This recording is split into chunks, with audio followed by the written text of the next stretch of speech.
Esdras capítulo 4. Quando queremos erguer o templo, o inimigo se levanta. Após os gritos de alegria e júbilo no final do capítulo anterior, este capítulo mostra uma acirrada oposição aos reconstrutores do templo. Assim, os adversários de Judá pedem para se unirem a eles e também ajudarem na reconstrução.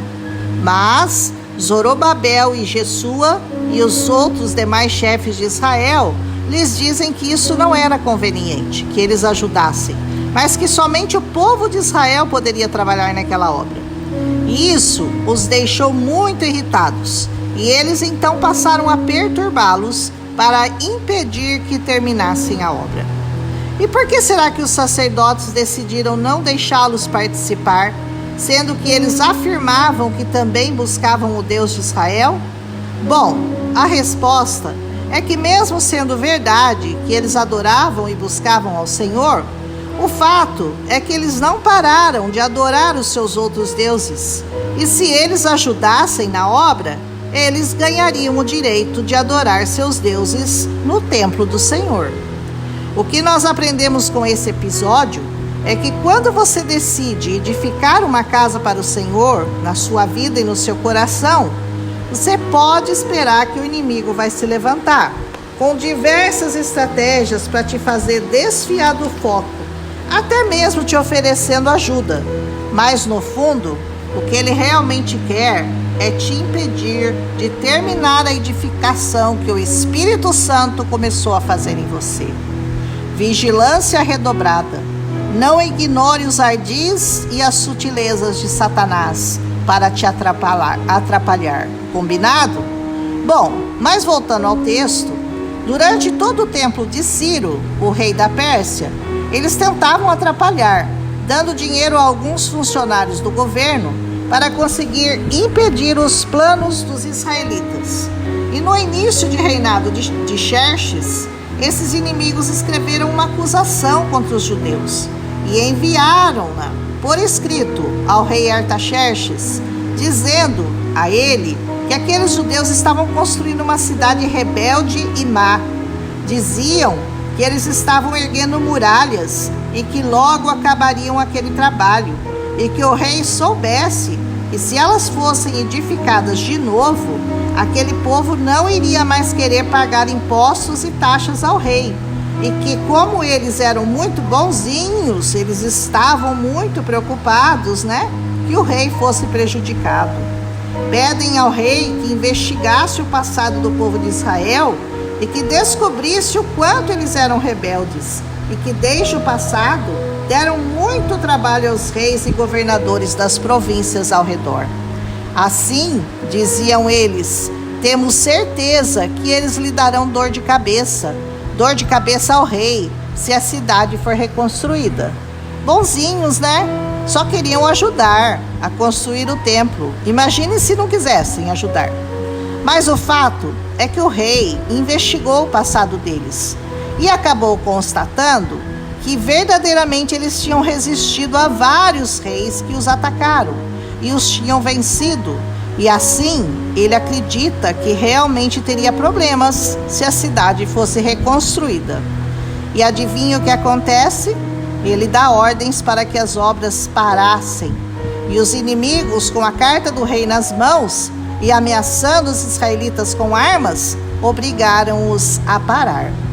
E assim, o trabalho de reconstrução foi interrompido e continuou parado até o segundo ano do rei Dario, o rei da Pérsia. A tática do inimigo até hoje não mudou. Primeiro, ele tenta se infiltrar, oferecendo ajuda, seja por meio de outras pessoas, de fora ou de dentro, promovendo atalhos para resolver crises interiores e exteriores. São as ofertas baratas que têm um único intuito, de nos tirar do foco, de construir casa para o Senhor em nosso coração. Aqui entram os bajuladores, os que querem inflar nosso ego com elogios, o que é ruim para o nosso crescimento espiritual, que tem que estar baseado na humildade e no reconhecimento de que em nós não há nada de bom. e que toda a honra e toda a glória pertencem somente ao Senhor. A resposta de Israel a essa tentativa de se unir a eles foi muito clara: não queremos ajuda que não venha do Senhor. Melhor é receber uma repreensão do Senhor do que aceitar a bajulação. Então, eles passam a usar outra tática, que é a tentativa de desanimá-los. O diabo sempre tenta nos lotar de preocupações deste mundo para que nós não tenhamos tempo para fazer a obra. Sempre achando desculpas para não ir à igreja, para não fazer visitas, para não ler a palavra, para não meditar nela, porque temos muitos afazeres, temos que pensar nessas coisas. Sim, nós teríamos que pensar em tudo isso, temos trabalho, temos contas a pagar, mas não podemos, de maneira nenhuma, permitir que isso tire o foco da nossa fé. Como isso não funcionou, eles começaram então a pagar conselheiros para frustrarem os planos deles.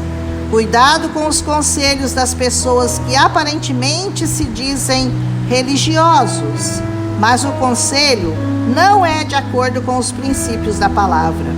Busque orientar-se com quem você realmente sabe que é comprometido com a Bíblia e que não vai te adular ou te aconselhar a fazer coisas fora da palavra.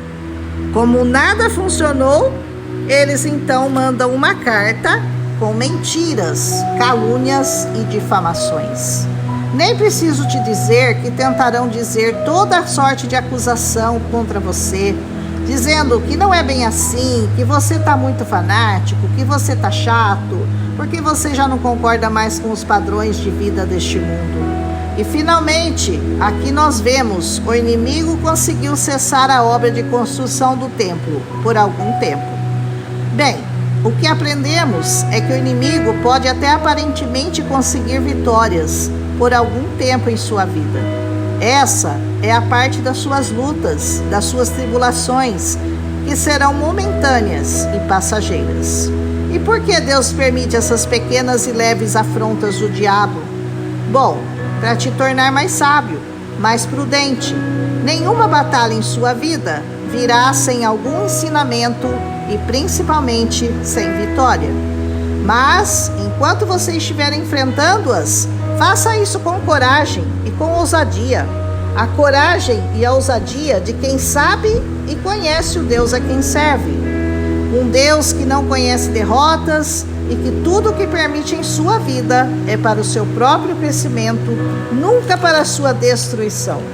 Como diz Romanos 5,3, a tribulação produz a paciência produz a experiência, e a experiência produz a esperança, e a esperança não traz confusão, porque o amor de Deus está derramado em nossos corações pelo Espírito Santo que nos foi dado. Oh, aleluia! Quer ser experiente no Senhor e aprender a ter esperança e jamais ser confundido? Bom, comece então a aprender com essa tribulação que você está passando e que é só para o seu crescimento e que não é privilégio e nem castigo seu. É para todos. Todos terão que passar por uma fase de aprendizado com sofrimentos e com tribulações. É só mais um degrau da escada que te levará mais perto de Deus. Então, glorifique ao Senhor por ela e siga em frente. Amém, pacientes do Senhor? Até amanhã. E vamos ver por quanto tempo esse inimigo vai barrar a construção do templo que está no coração do Senhor. Um abraço, até amanhã.